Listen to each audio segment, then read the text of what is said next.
Muy buenos días con todos los asistentes. Vamos a dar inicio con la última ponencia del día de hoy del primer Congreso Internacional de Emergencias y Urgencias Médicas. Para comenzar con la ponencia de hoy, está a cargo de la licenciada con la licenciada Priscila Paola Toledo Rodríguez. Ella es de Perú.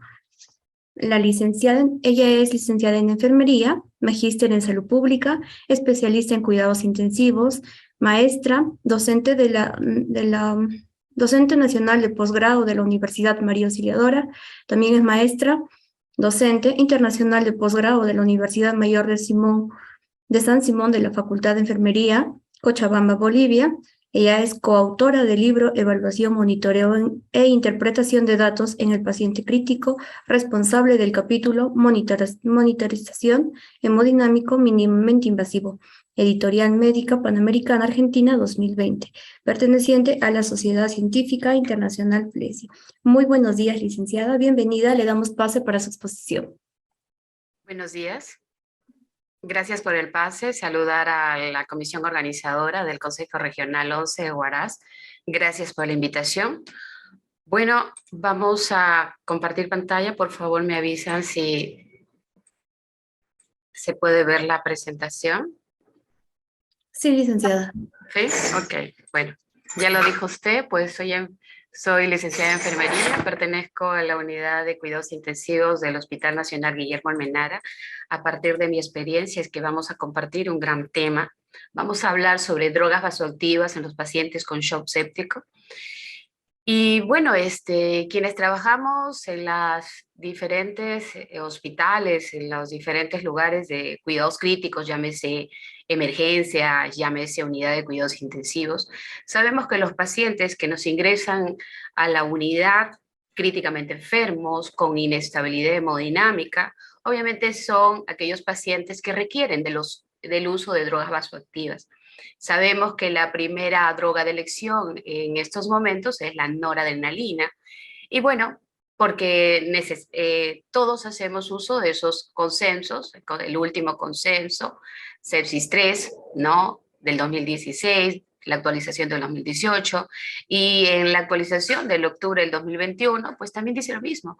El consenso de sobreviviendo a la sepsis, la campaña sobreviviendo a la sepsis, pues nos manifiesta la necesidad, incluso en las primeras recomendaciones se circunscriben sobre la necesidad de, en este caso, de identificar a aquellos pacientes con sepsis para que no hagan shock séptico y en consecuencias pues no hagan todas esas crisis cardiovasculares que comprende a una unidad como shock séptico de lo que ocasiona al interior de la unidad de cuidados intensivos, y que son esas catástrofes cardiovasculares que, dicho sea de paso, no solamente una droga vasopresora, sino 2, 3, corticoides y demás. Por eso es que la campaña Sobreviviendo a la Sepsis nos regala estas infografías que las conocemos muy bien, sabemos qué hacemos en la primera hora de sepsis y en realidad lo que en ocasiones hacen en las unidades de emergencias o en las salas de hospitalización.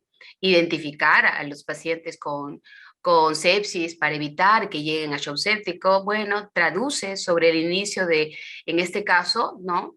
Medir el nivel de lactato para ver si nuestros pacientes tienen un lactacidemia mayor a 2 milimoles por litro, que significa posteriormente el diagnóstico de shock, ¿no? Y en consecuencia, inmediatamente, si nosotros hemos, obviamente, identificado a esos pacientes con sepsis, ¿no? Realizarle los hemocultivos, ¿no? Buscar la fuente de infección y enseguidamente administrar antibióticos.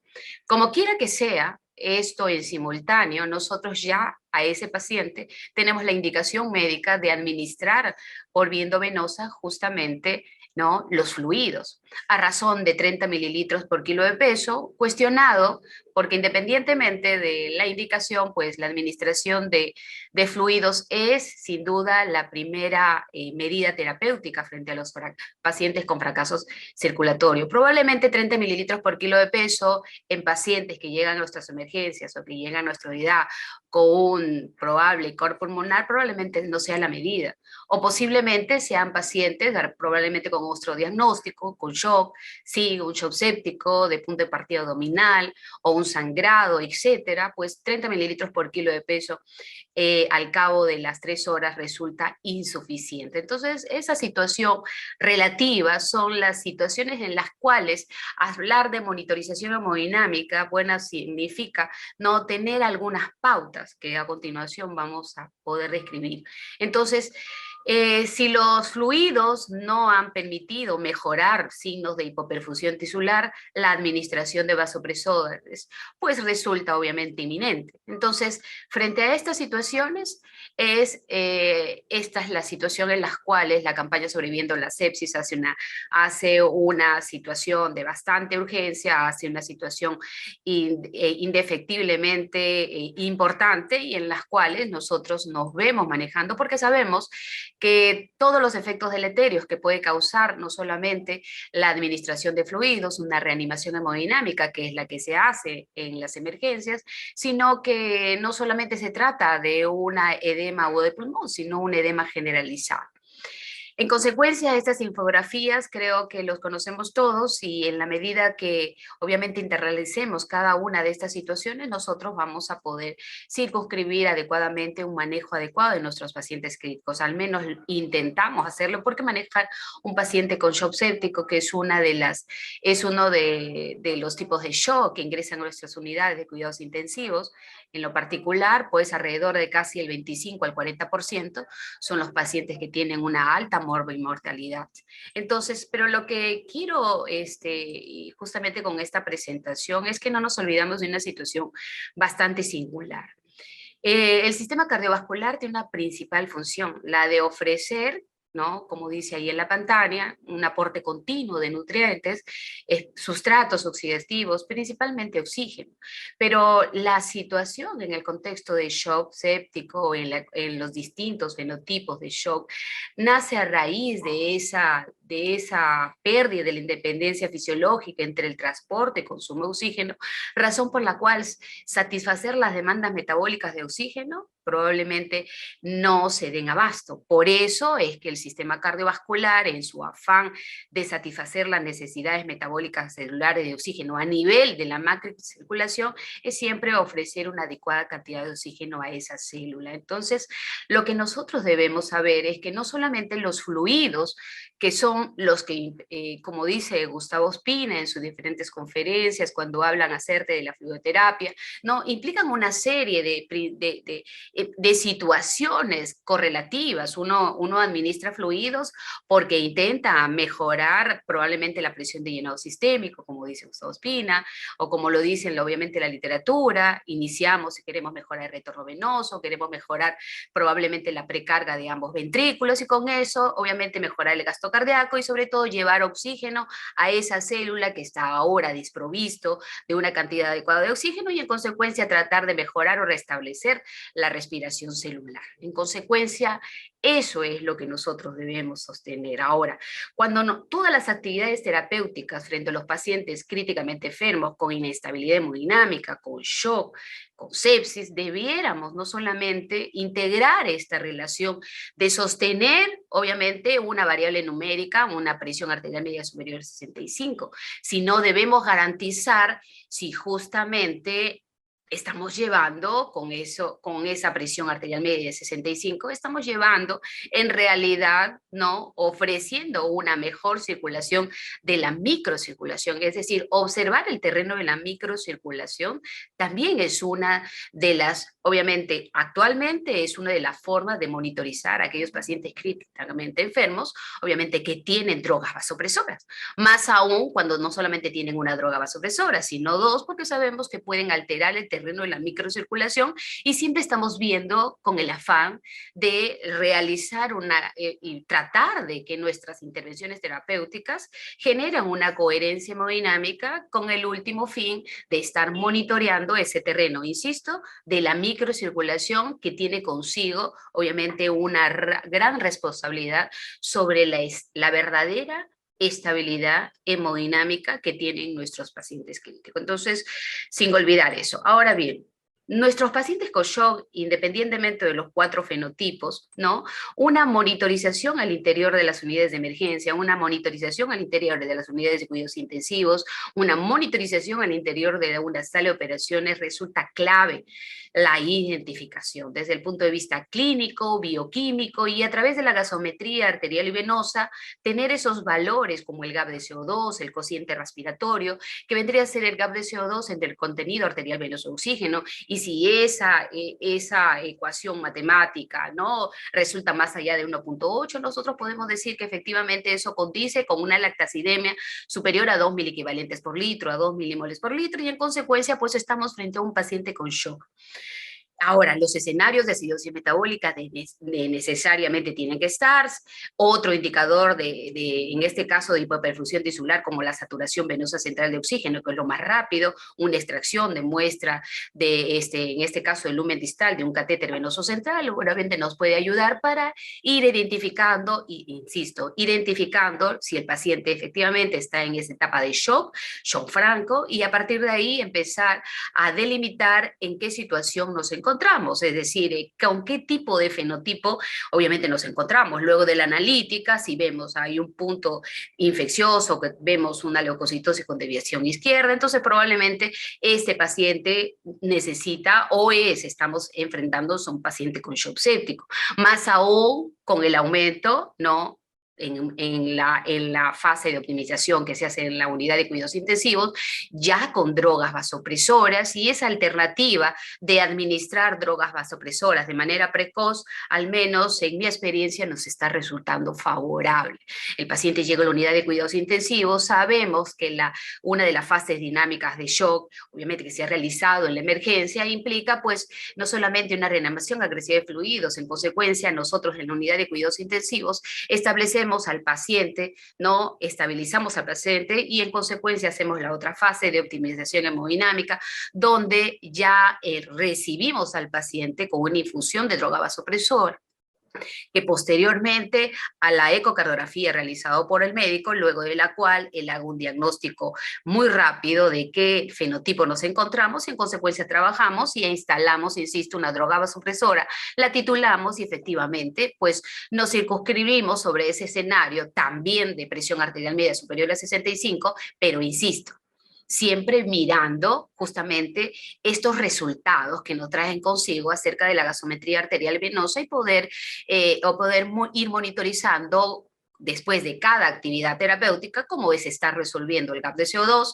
Si el GAP de CO2 está más allá de 6 milímetros de mercurio, obviamente nuestro objetivo es que se encuentre menos de 6 milímetros de mercurio, entre 4 a 6, y este GAP de CO2 que superó un 1.8 con mi actividad o mis intervenciones terapéuticas, con mis fluidos o las drogas vasoactivas, se estima de que el GAP de CO2 hoy disminuye por debajo de 1.4, 1.2, lo mismo que el lactato, lo mismo que el escenario de la acidosis.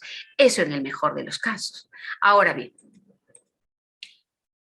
el escenario del shock séptico es una entidad bastante singular, hay que mencionarlo, es una situación muy compleja, ¿no? Y sabemos quienes trabajamos en la unidad de cuidados intensivos que esta es una de las situaciones en las cuales obviamente hay que tener bien exacto algunas situaciones. Permíteme, acá quiero regresar con esto.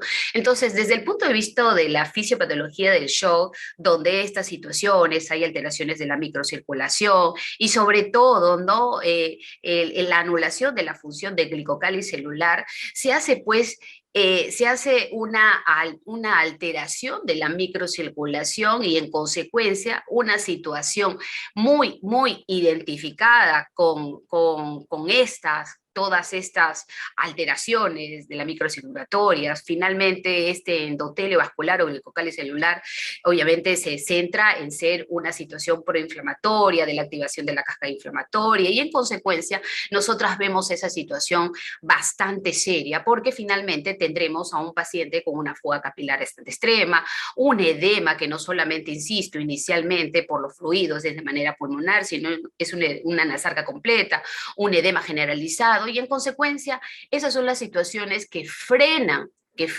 probablemente lograr una estabilidad hemodinámica que tendría que ser en menos de 2 horas, y sobre todo una estabilidad hemodinámica más allá de los más allá de las 48 horas, supone pues una situación bastante seria con un aumento de la mortalidad.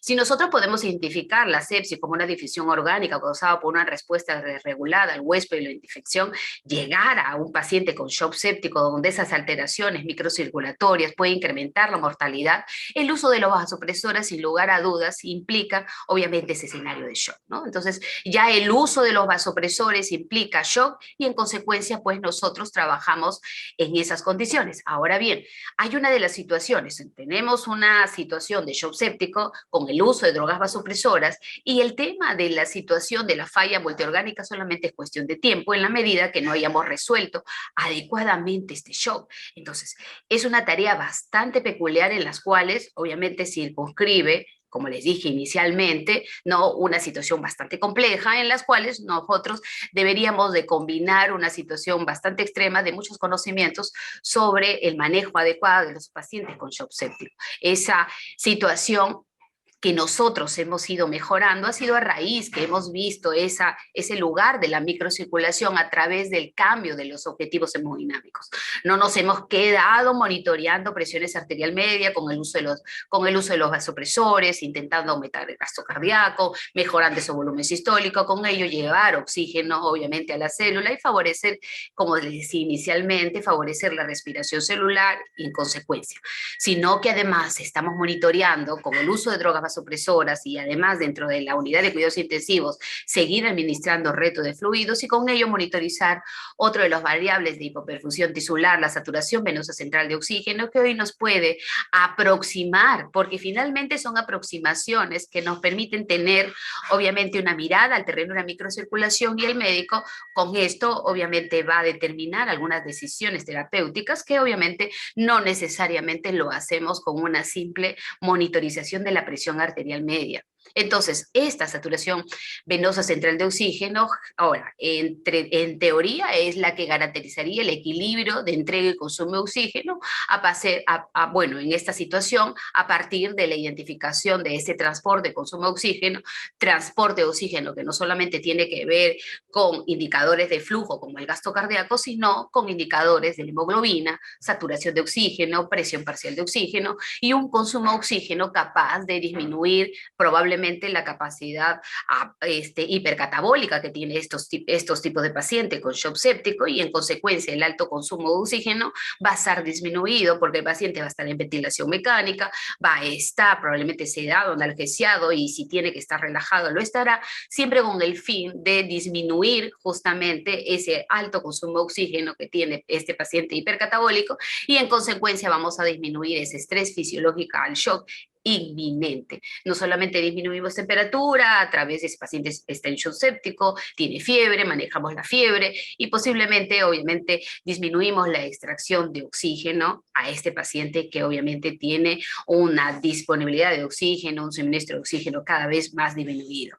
Lo mismo que el gap de CO2. El gap de CO2, considerando el tercer biomarcador de hipoperfusión tisular, es una de las situaciones que venimos haciéndolo y en consecuencia ir sondeando cómo está este terreno en la microcirculación, si tenemos o no un adecuado gasto cardíaco que sirva no para transportar este dióxido de carbono producto de esta respiración celular. Y en consecuencia, si nosotros tenemos un gap de CO2 mayor a 6 milímetros de mercurio, posiblemente este paciente tengamos que manipular la macrocirculación o seguimos administrando fluidos o seguimos titulando drogas vasopresoras, inotrópicos, vasodilatadoras o antiarrítmicos, dependiendo obviamente la escena del tipo de shock que tengamos. Entonces, son situaciones en las cuales todos los escenarios, no casi de los cuatro tipos o fenotipos de shock, en este caso de perfiles hemodinámicos alterados, circunscriben un escenario de la consecución de administración de fluidos, de la consecución de la administración de drogas vasoactivas. Estas drogas vasoactivas, ¿no? A ver, en todos los diferentes, vamos a ver, independientemente, como les dije necesariamente, de la clasificación de shock, llámese shock hipovolémico, llámese shock obstructivo, llámese shock cardiogénico o shock distributivo, ¿no? Si ustedes lo quieren llamar shock vasodilatado distributivo en consecuencia o en ese escenario de shock distributivo, los shock vasogénicos, ¿no? Los shock neurogénicos y etcétera. Entonces, nos podemos circunscribir en la necesidad del uso de, permíteme aquí, Disculpen, vamos a ver. Entonces, nos podemos circunscribir en el escenario del uso, obviamente, de las drogas vasoactivas con shock séptico. Ese shock séptico, les decía inicialmente, ¿no? Nos permiten, obviamente, circunscribir altas dosis de drogas vasoactivas. Noradrenalina, ¿no? Un alfa-adrenérgico puro, que obviamente se puede ir acompañado con otro tipo de drogas y con más fluidos. La campaña Sobreviviendo la Sepsis, cuando habla de la reanimación hemodinámica, pues dice eso. Las primeras líneas habla de la identificación justamente de los pacientes con sepsis y evitar shock séptico, y la segunda habla sobre una reanimación inicial, que no deja de ser obviamente la pauta que obviamente consigna dentro de las unidades de cuidados intensivos, por ejemplo, sino que es lo que nosotros seguimos realizando, independientemente de las fases dinámicas de shock, ¿no? Que desde las 4 fases dinámicas nosotros seguimos en la unidad de cuidados intensivos haciendo un reto de fluidos que posiblemente no sean una reanimación hemodinámica, que significa, ¿no?, sostener o evitar una hipotensión severa que puede significar mayor aumento de mortalidad, sino en la unidad de cuidados intensivos hacemos la fase dinámica de optimización, seguimos administrando reto de fluidos, seguimos titulando drogas vasopresoras. Si esta droga vasopresora está por encima de 0.3, 0.5 microgramos kilo minuto, entonces obviamente hay una indicación de administrar posiblemente corticoides o en su defecto administrar una segunda droga de elección que sería la vasopresina. Entonces son esas las líneas y de recomendaciones que seguimos obviamente realizando dentro de la unidad de cuidados intensivos. Y hay que recordar una cosa, una de las recomendaciones de obviamente la campaña Sobreviviendo la Sepsis es esto, ¿no? Usar predictores dinámicos de respuesta a fluidos que nos van a responder al uso, obviamente, adecuado, entiéndase, de fluidos, ¿no? Recuerden esta situación, recuerden la curva de Frank-Starling. Esta curva de Frank-Starling, como lo ven aquí en la pantalla, pues traduce una relación significativa entre la precarga y el volumen sistólico. Como ven, la relación no es una relación lineal, es una relación curvilínea. Y esto implica que a mayor precarga, mayor será obviamente el volumen sistólico, ¿no? Pero va a haber un punto en la cual que a mayores aumentos de precarga no va a traducir significativamente mayores aumentos de volumen sistólico. En consecuencia, esa zona en la curva de función ventricular, nos encontramos con dos tipos de lugares. Una zona llamada una zona de precarga dependencia, probablemente son pacientes respondedores a fluidos, y una zona de precarga de independencia. En consecuencia, esta curva de Frank-Starling nos permite establecer la necesidad de administrar fluidos para mejorar los signos de hipoperfusión tisular, pero cuando ya los fluidos obviamente no forman parte de la terapéutica y nos damos cuenta que estamos en una zona de precarga y dependencia, entonces probablemente sea una zona adecuada para iniciar las drogas vasopresoras, y con eso obviamente favorecer el retorno venoso, favorecer el gasto arteriago, favorecer ese volumen sistólico, favorecer la llegada de oxígeno a esa célula que obviamente lo demanda. Entonces, de los predictores dinámicos de fluidos tenemos varios: la variación de volumen sistólico, la variación de presión de pulso, la elevación pasiva de miembros inferiores, y todas estas obviamente predictores dinámicos de respuesta a fluidos implica justamente el uso y la necesidad de seguir obviamente evaluando la necesidad de administrar fluidos siempre y cuando obviamente mantengamos signos de hipoperfusión tisular y evitar con ello el mayor consumo obviamente de drogas vasopresoras. Las drogas vasopresoras, sin lugar a duda, la racionalidad, el uso de las drogas vasopresoras tiene que ser un punto muy importante que realizamos en la unidad de cuidados intensivos. No solamente necesitamos asegurarnos que la presión arterial media haya llegado a 65 milímetros de mercurio. No estoy hablando de pacientes neurocríticos, no estoy hablando de pacientes nefrópatas, me estoy ubicando justamente en el escenario más simple, donde la presión arterial media sí pues hay una necesidad de llegar a 65 milímetros de mercurio. Pero les dije también inicialmente que no hay que olvidar el escenario en las cuales circundan justamente la necesidad de los fluidos o la necesidad del uso adecuado de las drogas vasoactivas. Mire, cuando no tenemos drogas vasopresoras, a veces no queremos llegar a una presión arterial media 65, nos parece mejor un 70 y un 80, sin considerar que esta situación tiene que ver mucho con el hecho de anular la funcionalidad, obviamente, de esa microcirculación, de ese terreno de la microcirculación que va a significar un objetivo tras la administración de las drogas vasopresoras. ¿Por qué le digo objetivo?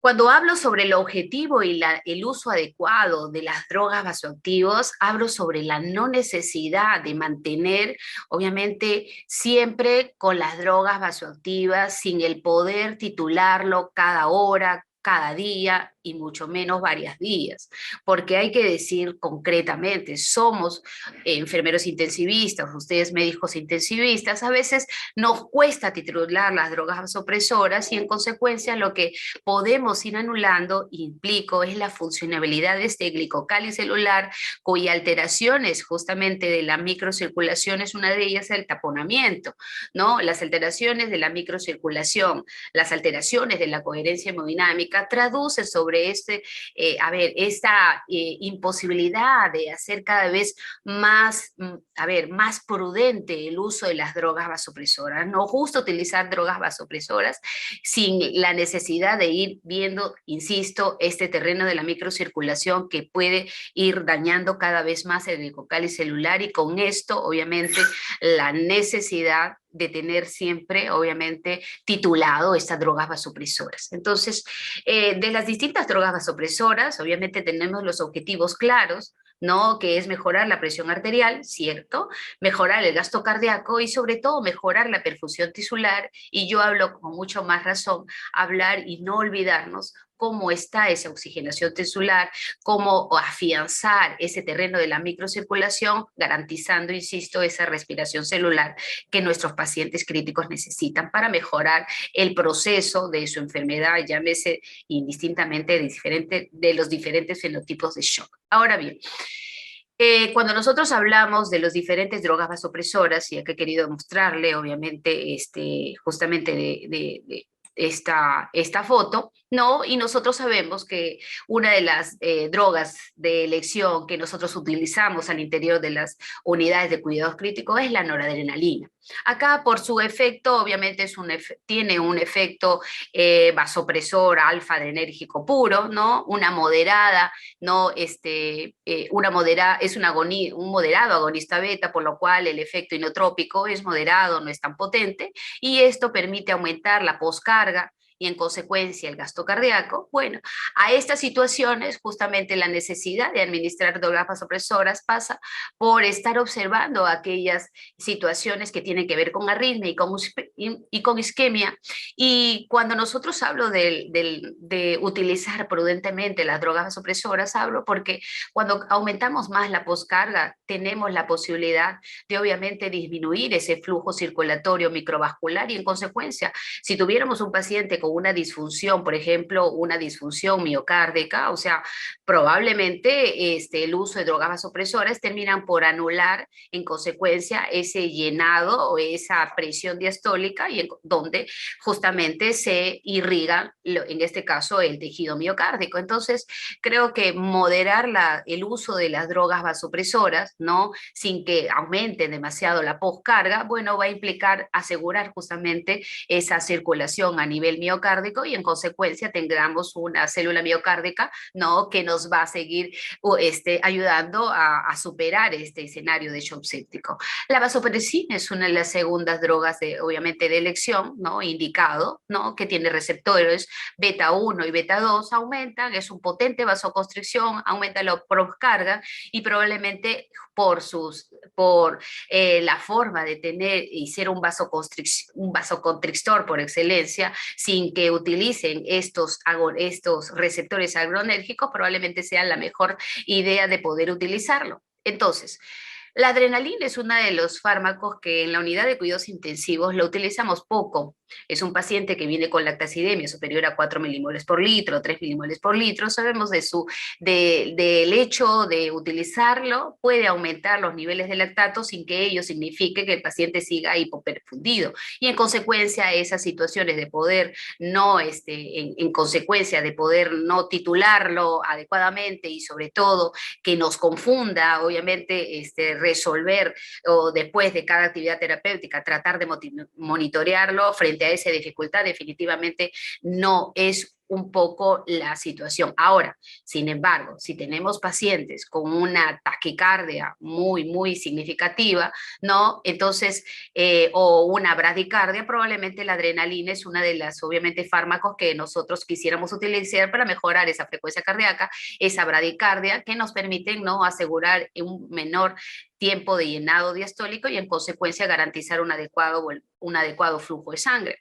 La dopamina cada vez menos utilizado, sabemos justamente obviamente a través de la dosificación, ¿no? Un alfa-adrenérgico puro, beta-adrenérgico o efecto dopaminérgico, ¿no? Que ayudan a mejorar, obviamente son vasodilatadores por excelencia y generalmente el día de hoy no lo estamos utilizando ni para ninguno de estas tres. Ahora, si nuestros pacientes también, a diferencia de los pacientes que tienen un shock y los pacientes tienen bradicardia, probablemente la dopamina para mejorar o estimular en ese caso el cronotropismo positivo, entonces probablemente es una de las indicaciones del médico para poder utilizarla.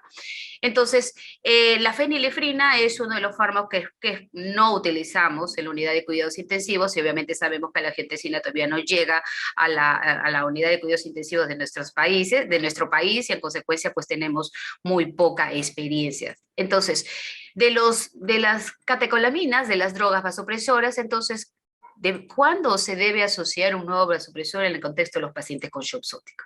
Ya les dije que sabemos que la noradrenalina, ¿no?, es la droga obviamente indicada, la droga de primera línea, cuyo objetivo simplemente es subir, obviamente, o mantener una presión arterial media entre 60 y 70 milímetros de mercurio, mejorar la perfusión ideal, y obviamente el punto máximo obviamente de la administración de esta droga, no pasar más allá de 1 microgramos kilominuto, ¿no? La dosis está entre 0.05 a 0.5 microgramos kilominuto. Ahora bien, la vasopresina, ¿no?, de inicio, ¿no?, si la noradrenalina no puede o no permite aumentar esa presión arterial media, esa presión de perfusión de órganos, ¿no?, entonces, frente a un paciente con un shock refractario, ¿no?, más allá de 1 microgramos kilominuto, entonces la administración de drogas vasoactivas juntamente es la indicación.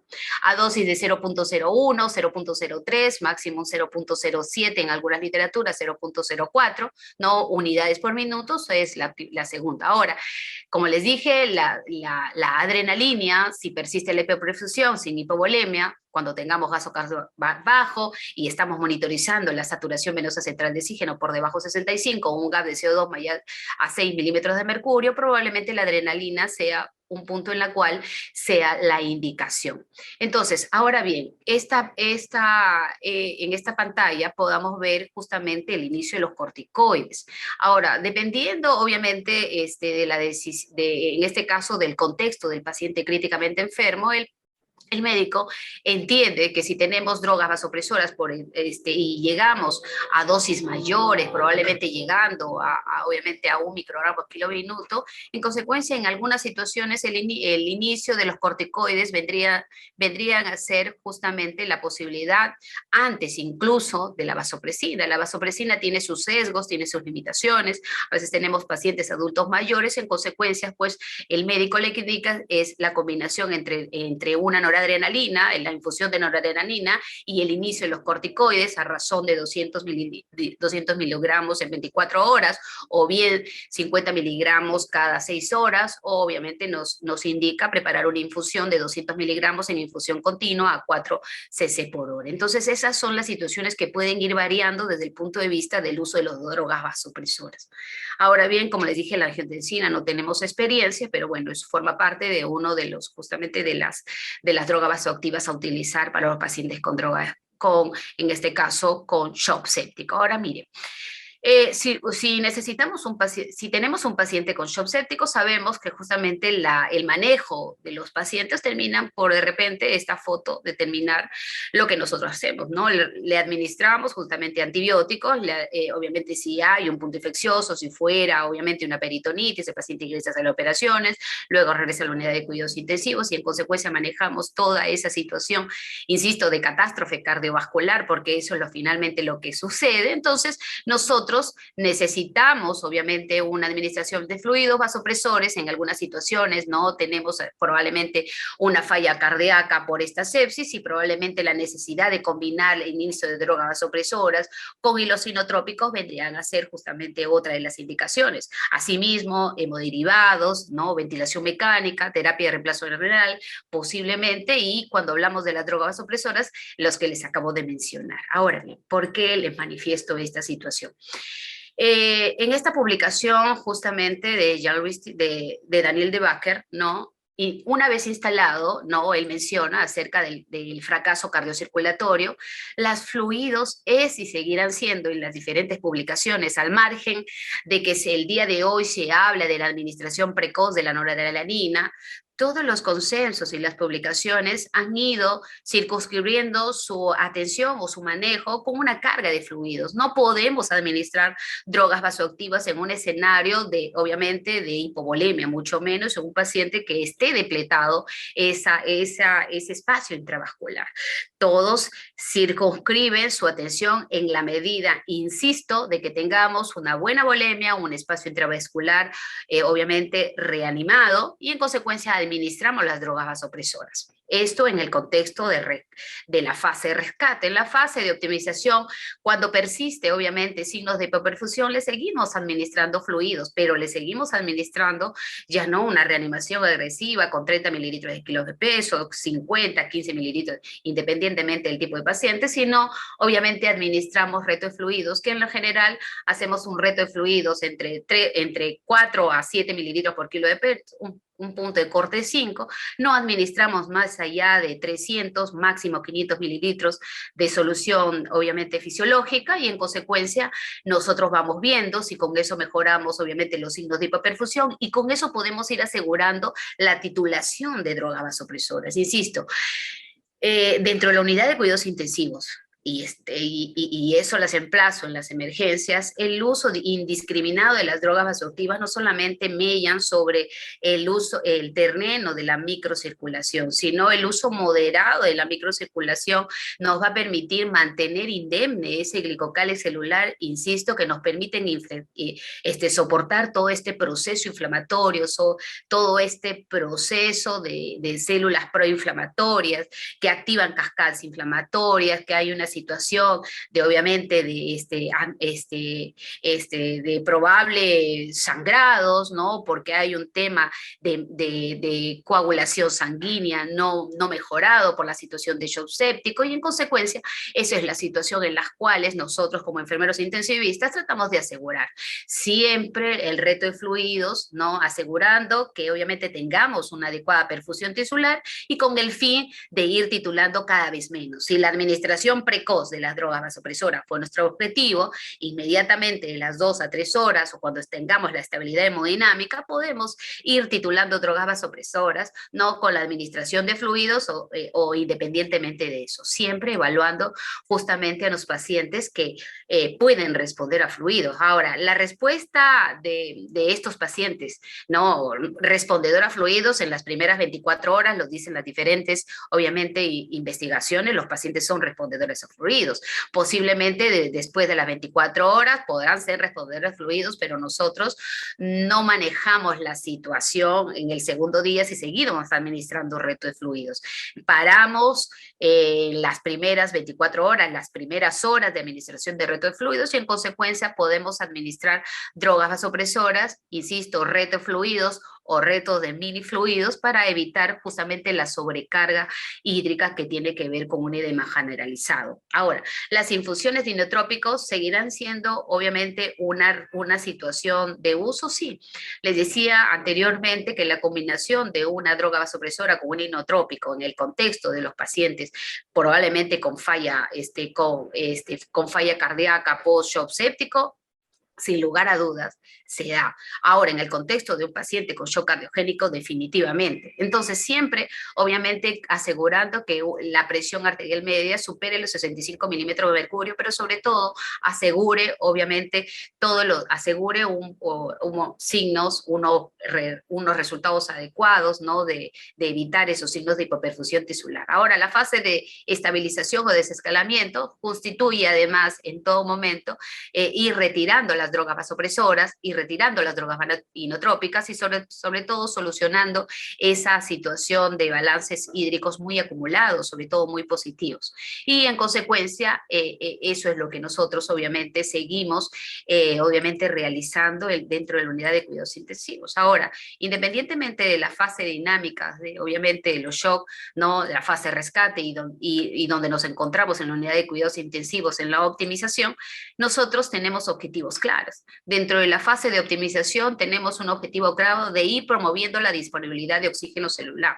Siempre estamos monitoreando el gasto cardíaco, saturación venosa central de oxígeno, lactato, con ayudas y herramientas de monitorización hemodinámica. Si bien la ecocardiografía forma parte aquí crucial e importante, de no solamente establecer el diagnóstico, sino de ir monitoreando las respuestas cardiovasculares, también el uso combinado con una herramienta de monitorización hemodinámica donde me permite establecer variables macrodinámicas sistémicas, donde me permite establecer variables macrodinámicas pulmonares, porque necesito saber también cómo está ese agua extravascular, necesito saber cómo está ese índice de permeabilidad vascular pulmonar para determinar si mi paciente está frente a un shock, de pronto a un edema, ¿no? De tipo inflamatorio o un edema de tipo cardiogénico, y en consecuencia nosotros necesitamos una herramienta de monitoreo hemodinámico para ir monitorizando gasto cardíaco, índice de gasto cardíaco, la saturación venosa central de oxígeno a partir de la extracción,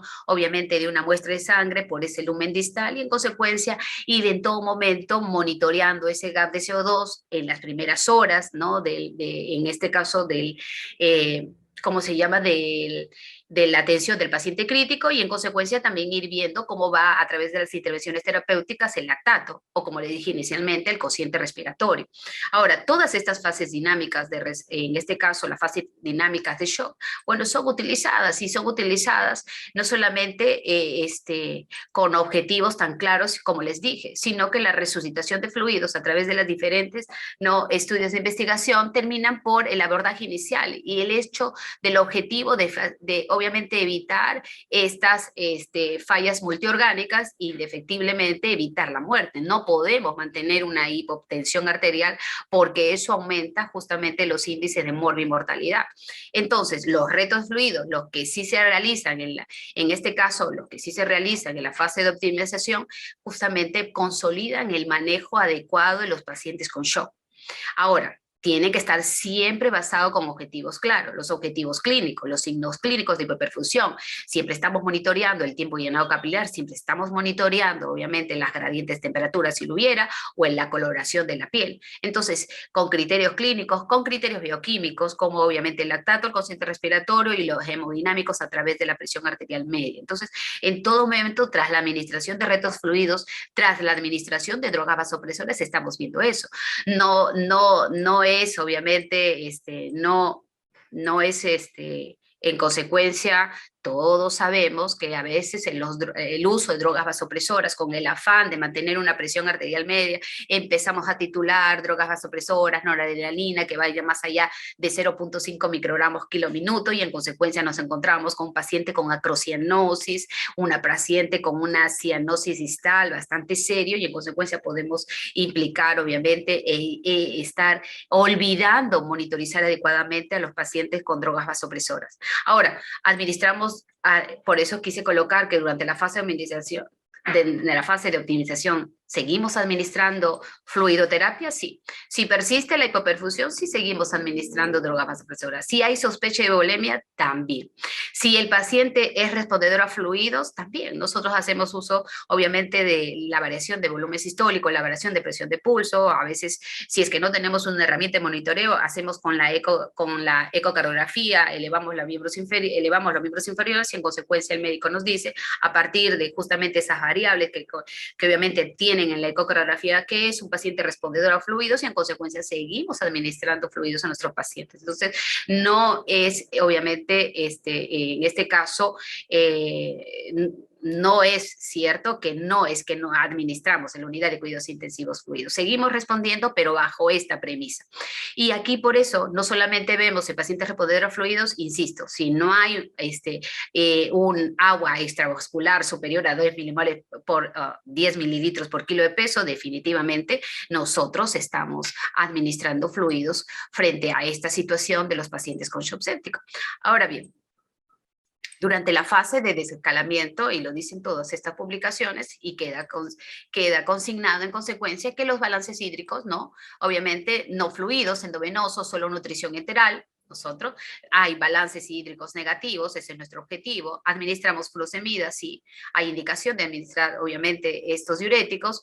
Albúmina con furosemida es casi menos usual los diuréticos significativamente, ¿no? Si es siempre y cuando obviamente no hay hipovolemia, para no realizar este efecto obviamente controversial respecto de la administración de diuréticos. Las drogas vasopresoras las empezamos obviamente a titular, ¿no? Y posteriormente, siempre y cuando tengamos justamente estos indicadores de gasometría arterial y venosa, ¿no? Saturación venosa central y delta de CO2, y en caso contrario, justamente si nosotros tenemos una combinación de drogas vasopresoras con inotrópicos, justamente el inotrópico es el primero que sale, ¿no? Y luego, si es que obviamente tiene la droga vasopresoras son las primeras, en este caso la vasopresina, vendría a ser el primero en titularse, finalmente la noradrenalina.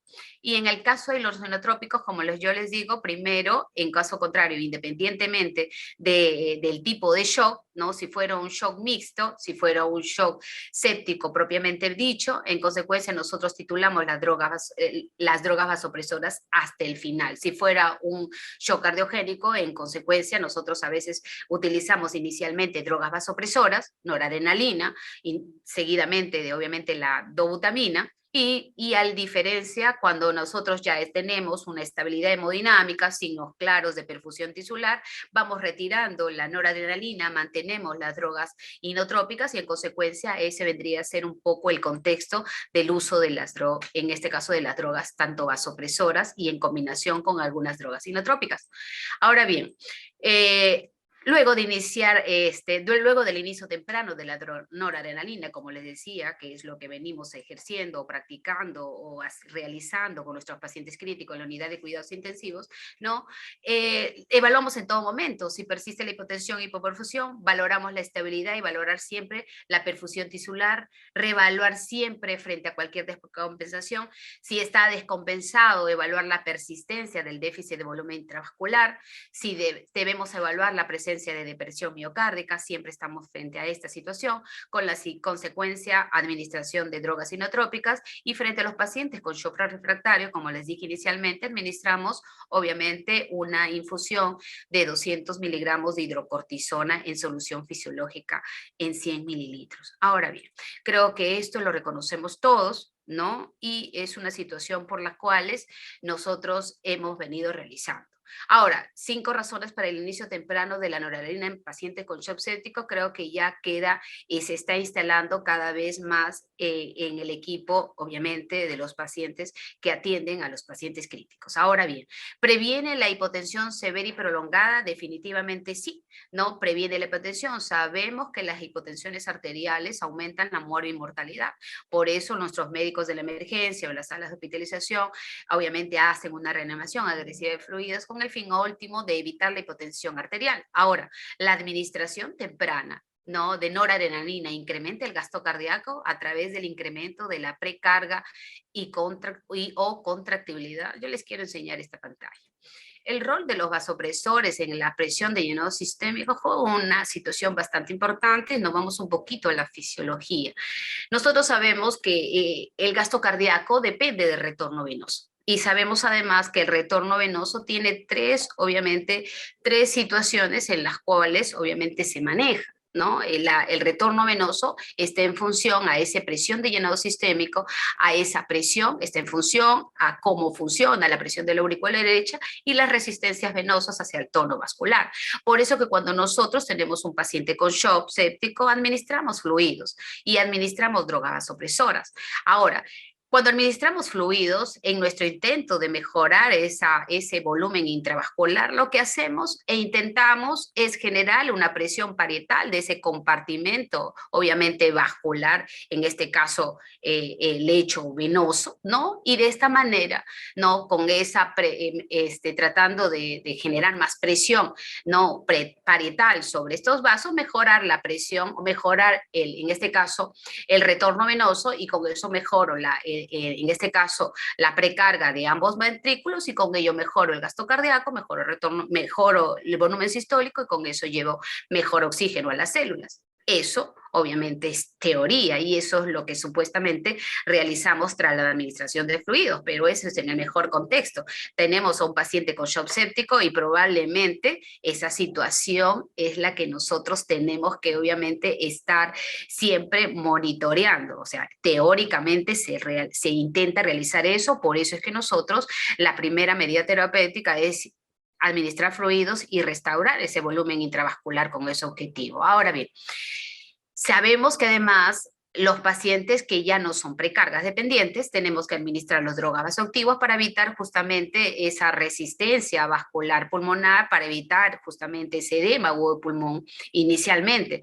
Pero además nosotros lo que hacemos con las drogas vasoactivas, ¿no? Es también aumentar o general aquí es disminuir la capacitancia venosa, es lo que hacemos. Disminuimos la capacitancia venosa de este lecho venoso y en consecuencia también favorecemos el retorno venoso, mejoramos la presión del aurícula derecha y con eso el gasto cardíaco, con eso el volumen sistólico de llegada obviamente a la célula. Entonces, sí, definitivamente sí. Con la administración de drogas vasopresoras, sí, mejoramos el gasto cardíaco y podemos inferir que con ello mejoramos justamente la precarga de ambos ventrículos, también mejoramos la contractibilidad miocárdica. Entonces, la administración temprana de noradrenalina en pacientes severamente mejora la microcirculación.